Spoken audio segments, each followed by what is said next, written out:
Ya, Masya Allah. Alhamdulillah kita kembali lagi di Kasana Islam bersama dengan Imam Besar Masjid Istiqlal Profesor Dr. Nazaruddin Umar. Ada sebuah kisah yang diceritakan oleh salah seorang ibu di sini. Ini mungkin bukan kisah pribadi tapi melihat dari orang lain. Pada saat seorang anak protes kepada ibunya dan ibunya marah kepada anaknya, terus si ibu menyalahkan sikap anaknya, marah kepada ayahnya. Si anak pun menjawab bahwa kenapa ibu salah cari bapak, katanya gitu. Malah yang disalahkan orang ini enggak, ini nyata bahwa anak-anak zaman sekarang kritis. Padahal maksudnya bukan untuk menghina atau mengejek, tapi malah ya, muncul spontanitas. Ini ada perubahan. Kalau zaman dulu kita nggak berani ya, Prof ya, Ibu, kita nggak berani buat ngomong seperti itu. Tapi ini ya spontan. Mungkin entah karena memang cara pengasuhannya beda zaman sekarang untuk lebih kritis dan lain sebagainya. Baik, saya akan berikan kesempatan kepada Ibu untuk bertanya. Silakan Ibu. Terima kasih Mas David. Assalamualaikum warahmatullahi wabarakatuh. Waalaikumsalam warahmatullahi wabarakatuh. Nama saya Ibu Nengsi dari Majelis Taklim Baitul Quran dari Bogor. Saya mau bertanya kepada Profesor dan kepada Bunda Ipa. Terima kasih waktunya. Ya. Pertanyaan saya adalah sering sekali kita mendengar orang tua membanding-bandingkan anak sendiri dengan anak tetangganya. Bahkan anak sendiri dengan kakak dan adiknya juga sering dibanding-bandingkan juga. Baik kakak dengan adik ataupun adik dengan kakak. Yang saya mau pertanyakan di sini adalah apakah metode seperti itu baik dalam Islam untuk mengajarkan anak? Ya. Demikian pertanyaan dari saya. Wassalamualaikum warahmatullahi wabarakatuh. Waalaikumsalam. Ibu deg-degan ya Bu ya? Santai ya Bu. Silakan Bunda Iva. Ya, memang kerap kali kita suka dengar juga. Ya. Dulu juga saya waktu masih SMA, Ya. suka dengar ada orang punya anak dua. Ini zaman ini ya, zaman itu. Yang satu, mohon maaf, dua-duanya perempuan. Yang satu dia berkulit hitam, tapi memang cantik kayak India gitu kan, gini ya, ininya. Yang satu bersih, kayak Eropa. Dua orang dari satu orang tua, dua anak yang berbeda. Nah, ini si ayah itu sempat bilang kepada anak itu, kamu hitam gitu kan. Nah, kamu hitam, orang kayak adikmu dong, bersih nih gitu kan. Nah, saya tuh terenyuh pada waktu itu. Terenyuhnya di Indonesia, mohon maaf, kadang kulit putih dan hitam itu kadang menjadi ini ya, artinya menjadi wah dia hitam, wah dia putih gitu. Waktu itu saya terkejut kok sampai seperti itu. Saya bilang jangan gitu dong kalau ngasih tahu anaknya. Kenapa? Kan anak itu walaupun itu si anak masih kecil, dia belum dewasa, kalau udah besar dia malu. Jangan dibiasakan seperti itu. Nah, ini adalah karena Ibu bertanya tadi, saya jadi ingat fenomena itu. Beda halnya ketika dua anak ini, adik kakak, nih buat Ibu nih, punya anak adik kakak yang masih sekolah, SD atau SMP, maka daripada membandingkan dan Ibu tahu anak yang satu ini intelektualnya lebih rendah dari anak yang ini. Ketika dia selalu juara 1-3, ini jadi juara penutup. Misalkan seperti itu. Maka kedua orang tua ini untuk memotivasi supaya minimal dia naik terangkat, maka dia memberikan kompetisi.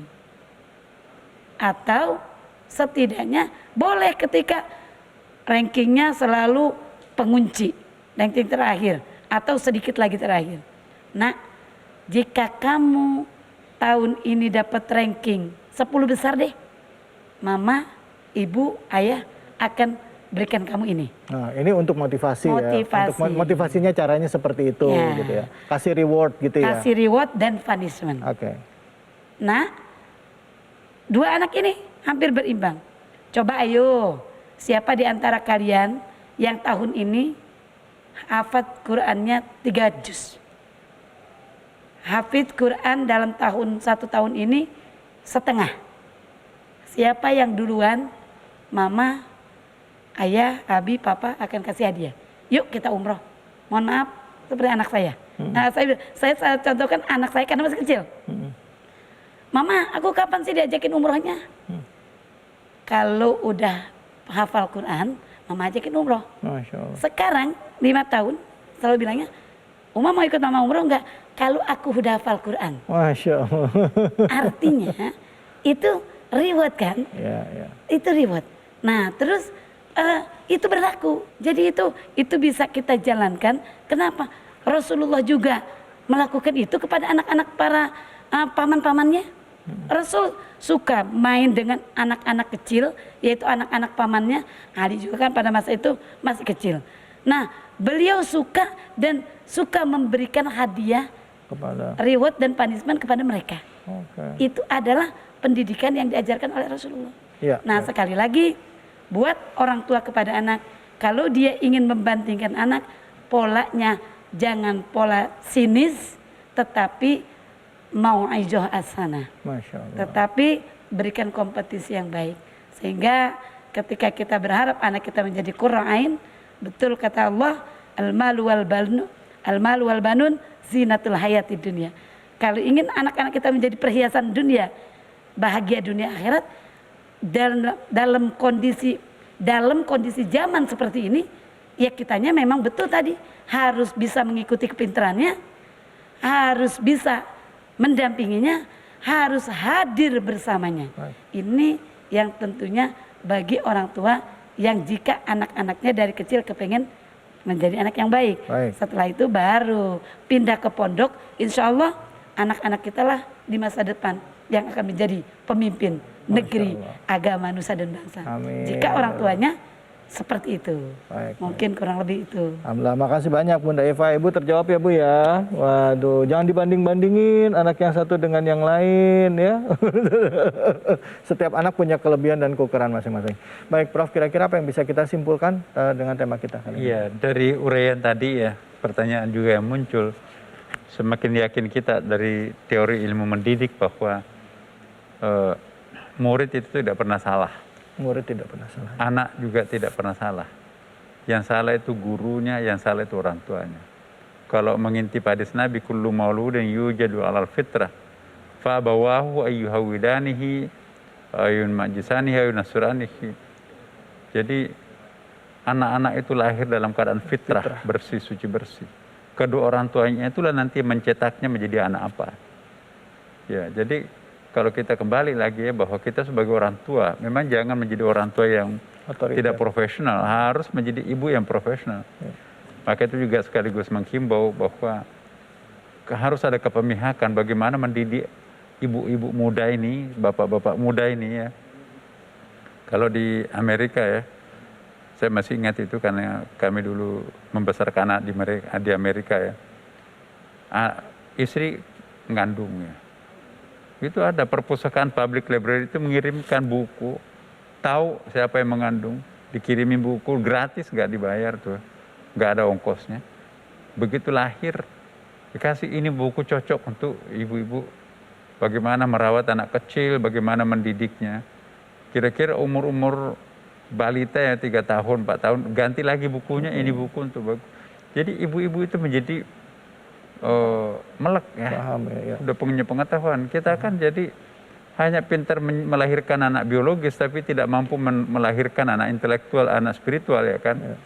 Nah jadi kita perlu ingat ya bahwa tanggung jawab kita sebagai orang tua bukan hanya sebagai bapak biologis atau ibu biologisnya anak kita, tapi harus menjadi bapak ibu intelektual, bapak ibu spiritualnya anak kita ya. Dan ini kita diingatkan juga oleh kisahnya Nabi Nuh. Nabi Nuh itu berhasil melahirkan anak biologisnya beberapa anak, tapi ya maaf gagal menjadikannya sebagai anak spiritual sehingga ditegur oleh Allah Subhanahu wa taala, innahu laisa min ahlika. Itu anak biologismu tapi bukan anak spiritualmu. Yang selamat adalah anak-anak spiritual di atas perahunya kan. anak kandungnya sendiri, anak biologisnya itu tenggelam. Jadi para pemirsa dimanapun juga berada, melahirkan anak dalam zaman now, zaman sekarang ini, ya memang harus menjadi ibu profesional, harus menjadi bapak profesional. Jangan sepenuhnya diserahkan kepada orang lain, tidak ada chemistry-nya, ya kan. Percayalah Bapak Ibu, kalau kita telaten mengurus anak itu nanti akan menjadi anak yang bagus. Ya, saya kira itu kata kuncinya itu. Terima kasih. Baik, terima kasih banyak Prof. Terima kasih banyak Bunda Iva. Ibu-ibu terima kasih, pertanyaannya bagus-bagus. Terima kasih, dan juga curhatannya tadi pada saat jeda iklan. Terima kasih. Terima kasih banyak pemirsa atas kebersamaan Anda. Alhamdulillah, semoga kita dapat menjadi orang tua yang baik dalam artian mendidik anak.